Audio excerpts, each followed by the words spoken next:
ओम नमो भगवते वासुदेवाय। नमस्कार दर्शक बंधु, मु आपण माननकु मोर यूट्यूब चैनल आस्ट्रोधर्म प्रकाश को स्वागत करुछि।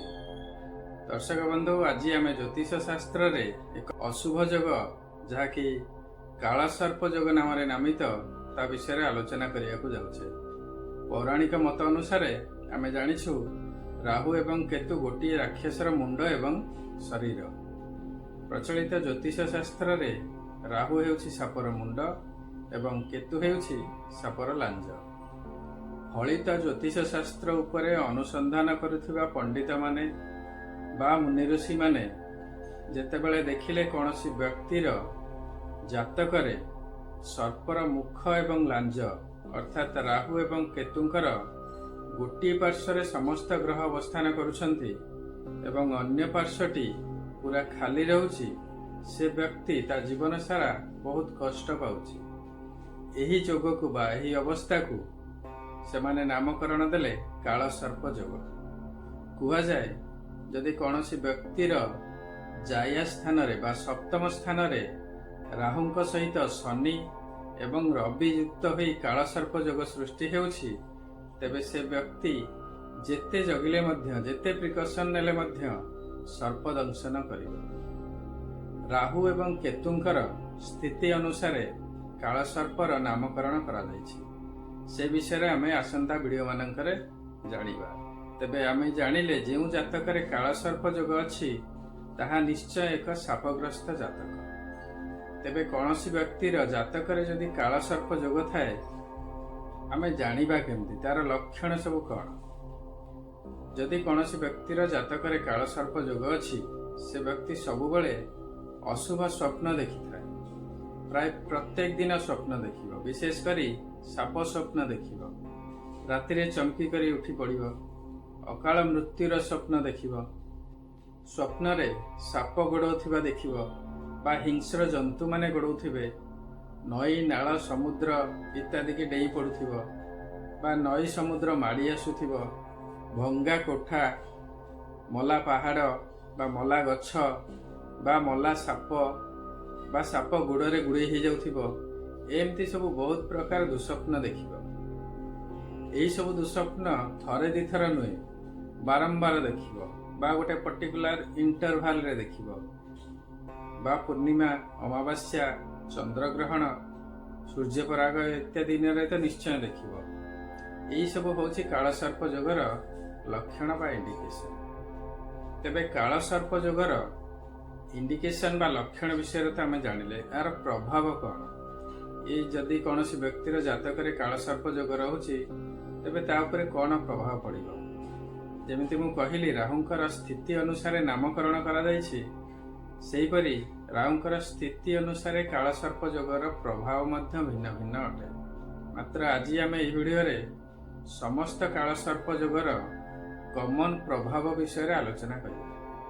वीडियोटी को शेष पर्यंत देखंतु। वर्तमान पर्यंत जदि मो चैनल को सब्सक्राइब करिना तेबे सब्सक्राइब करंतु। एही वीडियो रे आमे विभिन्न प्रकार काल सर्प जोग विषय रे जानिबा, प्लस साधारण बा कॉमन प्रतिकार कौन से विषय भी आलोचना करिबा। वर्तमान सबु प्रकार काल सर्प जोगर कॉमन इफेक्ट हेउछि जात व्यक्ति जीवन सारा शांति पाइबा नाही, परिवार रे सर्वदा कलह लागि रहिबो, धन प्राप्ति रे सर्वदा बाधा उत्पन्न हो, मनरे सर्वदा अशांति लागि रहिबो, मनरे सर्वदा अपमृत्युर भय रहिबो। प्राय एभली व्यक्ति मानकर सुइसाइडल टेंडेंसी थाए। संतान प्राप्ति रे मध्य विलंब हुए बा अवरोध हुए बा मृत शिशु जन्म हुए। जदि कौनसी व्यक्तिर शरीर रे इम्यूनिटी कम थाए बा रोग प्रतिरोधक शक्ति कम थाए तेबे ताको सामान्य थंडा ज्वरटे हेले मध्य सीरियस हो जाए। सेमती जेउ व्यक्तिर जातकरे काल सर्प जोग थिबो, भावी दियंतु जे तार जातकर इम्यूनिटी कम। जदि कौनसी व्यक्तिर कौनसी एक ग्रह दुर्बल अछंती तेबे तांकर महादशा बा अंतर्दशा समय रे बा गोचर रे जेतेबेले अशुभ थिबे सेतेबेले बहुत खराब रिजल्ट दियंती। फॉर एग्जांपल जनकर जातकरे मंगल दुर्बल अछंती बा अशुभ स्थान रे अछंती बा अशुभ ग्रहंक सहित अछंती, तेबे साधारण जातकरे मंगलंकर खराब समय रे ତାଙ୍କର ମହାଦଶା ବା ଅନ୍ତର୍ଦଶା ସମୟରେ ବା ଖରାପ ଗୋଚର ସମୟରେ ଯଦି ସେ ବ୍ୟକ୍ତିର ସାଧାରଣ ବ୍ଲଡ୍ ରିଲେଟେଡ୍ ଇନଫେକ୍ସନ୍ ହେବ, ତେବେ ସେହି କଣ୍ଡିସନରେ ଯଦି ସେ ବ୍ୟକ୍ତିର କାଳସର୍ପ ଯୋଗ ଥାଏ, ତେବେ ନିଶ୍ଚୟ ତାକୁ ଥାଲାସେମିଆ ବା ବ୍ଲଡ୍ କ୍ୟାନ୍ସର ଭଳି ରୋଗ ହେବ। ଯଦି ଛୋଟ ଆକ୍ସିଡେଣ୍ଟଟିଏ ହେବାର ଥିବ ବା ନର୍ମାଲ ଆକ୍ସିଡେଣ୍ଟଟିଏ ହେବାର ଥିବ ସାଧାରଣ ଜାତକରେ, ତାର ଯଦି କାଳସର୍ପ ଯୋଗ ଥିବ ତାହେଲେ ମେଜର ଆକ୍ସିଡେଣ୍ଟଟିଏ ହେବ। ସେହିପରି ମଙ୍ଗଳ ଖରାପ ଥିଲେ ସାଧାରଣତଃ ସର୍ଜରୀ ହୁଏ, ଛୋଟ ମୋଟ ସର୍ଜରୀ ହୁଏ। ଯଦି କାଳସର୍ପ ଯୋଗ ଥିବ ତେବେ ମଙ୍ଗଳ ଖରାପ ଥିବେ, ମଙ୍ଗଳଙ୍କର ମହାଦଶା ଅନ୍ତର୍ଦଶା ବା ଗୋଚରରେ ଖରାପ ଥିଲାବେଳେ ମେଜର ସର୍ଜରୀ ହେବ। ଏହା ସବୁ ହେଉଛି କାଳସର୍ପ ଯୋଗର ଖରାପ ପ୍ରଭାବ। ଏହା ବ୍ୟତୀତ ରାହୁ ଏବଂ କେତୁଙ୍କର ମହାଦଶା ଅନ୍ତର୍ଦଶା ସମୟରେ ବା ଅଶୁଭ ଗୋଚର ସମୟରେ ମଧ୍ୟ ସେ ବହୁତ ଅନିଷ୍ଟ କରାନ୍ତି ବା ବହୁତ କଷ୍ଟ ଦିଅନ୍ତି। ସବୁବେଳେ ପିଓର କାଳସର୍ପ ଯୋଗ ମଧ୍ୟ ଜାତକରେ ନଥାଏ। ଯଦି କୌଣସି ଜାତକରେ ଗୋଟିଏ ଗ୍ରହକୁ ଛାଡ଼ି ବାକି ସମସ୍ତ ଗ୍ରହ ରାହୁ ଏବଂ କେତୁଙ୍କର ଗୋଟିଏ ପାର୍ଶ୍ୱରେ ଅଛନ୍ତି ଏବଂ ଗୋଟିଏ ଗ୍ରହ ଅନ୍ୟ ପାର୍ଶ୍ୱରେ ଅଛି, ତେବେ ଏହାକୁ ଆଂଶିକ କାଳସର୍ପ ଯୋଗ କୁହାଯାଏ। ଏଠି ସେହି ଗୋଟିଏ ଗ୍ରହ ପୀଡ଼ିତ ହୁଏ, ଅର୍ଥାତ୍ ସେହି ଗ୍ରହର ସମସ୍ତ ପ୍ରକାର ନେଗେଟିଭ ରେଜଲ୍ଟ ଆପଣ ପାଇବେ ଏବଂ ସେହି ଗ୍ରହର ଦଶା ବା ଅନ୍ତର୍ଦଶା ସମୟରେ ବା ଖରାପ ଗୋଚର ସମୟରେ ଆପଣ ସେହି ଗ୍ରହଙ୍କର ରିଲେଟେଡ୍ ଖରାପ ପ୍ରଭାବ ବହୁତ ପାଇବେ। କିଛିଟା କଣ୍ଡିସନରେ କାଳସର୍ପ ଯୋଗ ଥିଲେ ମଧ୍ୟ ଖରାପ ରେଜଲ୍ଟ ମିଳେ ନାହିଁ। ଯଥା ଯଦି ରାହୁ ବୃଷ ରାଶି କର୍କଟ ରାଶିରେ ଥିବେ ବା ତାଙ୍କର ସ୍ୱନକ୍ଷତ୍ର ଯଥା ଆର୍ଦ୍ରା ନକ୍ଷତ୍ର, ଶତଭିଷା ନକ୍ଷତ୍ର ବା ସ୍ୱାତି ନକ୍ଷତ୍ରରେ ଥାଇ କାଳସର୍ପ ଯୋଗ ହୋଇଥାଏ, ତେବେ ଖରାପ ରେଜଲ୍ଟ ଏତେ ମିଳିବ ନାହିଁ। ସେହିପରି କେତୁଙ୍କର ସ୍ୱରାଶି ଯଥା ଧନୁ ରାଶି, ମୀନ ରାଶି ବା ତାଙ୍କର ଉଚ୍ଚ ରାଶି ଯେଉଁଟା ହେଲା ବିଛା ରାଶିରେ ଏବଂ ତାଙ୍କର ସ୍ୱନକ୍ଷତ୍ର ଯେଉଁଟାକି ଅଶ୍ୱିନୀ ନକ୍ଷତ୍ର, ମଘା ନକ୍ଷତ୍ର ଏବଂ ମୂଳା ନକ୍ଷତ୍ର ଏସବୁରେ ଯଦି ଥିବେ, ତେବେ ମଧ୍ୟ ଅଶୁଭ ଫଳ ଏତେ ମିଳିବ ନାହିଁ। ଆମେ ଆସନ୍ତା ଭିଡ଼ିଓ ମାନଙ୍କରେ ମେଷ ରାଶି ଠାରୁ ମୀନ ରାଶି ପର୍ଯ୍ୟନ୍ତ ଭିନ୍ନ ଭିନ୍ନ ରାଶିରେ ରାହୁଙ୍କର ସ୍ଥିତି ଅନୁସାରେ ସୃଷ୍ଟି ହେଉଥିବା କାଳସର୍ପ ଯୋଗ ବିଷୟରେ ଆଲୋଚନା କରିବା। ଏହା ସହିତ କାଳସର୍ପର ମୁଖରେ ଅର୍ଥାତ୍ ରାହୁଙ୍କ ସହିତ ଯଦି କୌଣସି ଗ୍ରହ ଅବସ୍ଥାନ କରୁଛନ୍ତି, ତେବେ ତାର କ'ଣ ପ୍ରଭାବ ପଡ଼ିବ ସେ ବିଷୟରେ ମଧ୍ୟ ଆଲୋଚନା କରିବା। ବର୍ତ୍ତମାନ ପର୍ଯ୍ୟନ୍ତ ଆପଣ ଯଦି ମୋ ଚ୍ୟାନେଲକୁ ସବସ୍କ୍ରାଇବ୍ କରିନାହାନ୍ତି, ତେବେ ସବସ୍କ୍ରାଇବ୍ ନିଶ୍ଚୟ କରନ୍ତୁ, ସୋ ଦ୍ୟାଟ୍ ଆଗକୁ ଯାହା ବି ଭିଡ଼ିଓ ମୁଁ ଅପଲୋଡ଼ କରିବି ଆପଣଙ୍କ ପାଖକୁ ନୋଟିଫିକେସନ୍ ଯିବ। ଆପଣ ନିଜର ଜାତକ ଦେଖନ୍ତୁ, ସେଥିରେ କାଳସର୍ପ ଯୋଗ ନାହିଁ ତ? ଯଦି ଥିବ ତେବେ କମେଣ୍ଟ ସେକ୍ସନରେ ନିଶ୍ଚୟ ଜଣାନ୍ତୁ ବା ଭିଡ଼ିଓରେ ଦିଆଯାଇଥିବା ନମ୍ବରରେ ଆପଣ ଯୋଗାଯୋଗ କରନ୍ତୁ।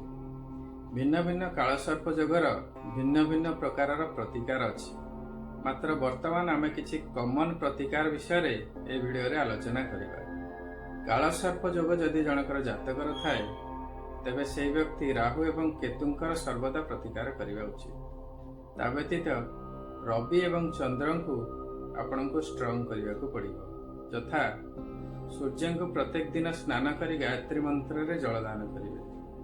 ରବିବାର ଦିନ ଉପବାସ କରିବେ। ଚନ୍ଦ୍ରଙ୍କ ପାଇଁ ପ୍ରତ୍ୟେକ ଦିନ ସନ୍ଧ୍ୟାବେଳେ ଚନ୍ଦ୍ର କିରଣରେ କିଛି ସମୟ ବସନ୍ତୁ। ଗୋଟାଏ ରୂପା ମୁଦିଟିଏ ଡାହାଣ ହାତ କାଣି ଆଙ୍ଗୁଠିରେ ପିନ୍ଧନ୍ତୁ।